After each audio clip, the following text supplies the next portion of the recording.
I'm super happy because sumali lang ako sa Miss Universe Philippines, winner na ako. And who would have thought, now, mother, first runner-up sa Miss Universe Philippines, that's a good feat already. And, you know, my family was watching. My daughter is here, still awake.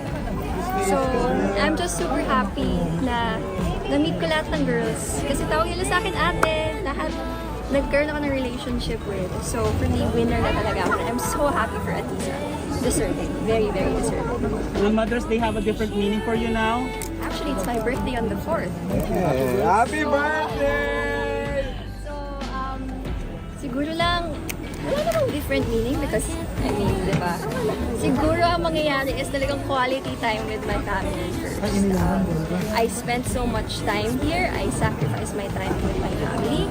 And I think this time, kailangan ko mag-give back sa I've done my job. I lived the dream already. And sana na-inspire ko yung maraming tao na gawin nila yung gusto nilang gawin without any regrets. What about the people who say that Mother should no longer join Miss Universe Philippines? What do you want to tell them? Well, I'm first runner-up. So, malay natin. Baka yung next na sumali maging Miss Universe Philippines. We saw kung paano, like, I'm a mom. We're 4 moms. Sobrang nag-give sila ng best nila. They sacrificed their time to do this and I think we should respect them. And kung may sasali na talagang magaling at pwede maging Miss Universe Philippines, why not?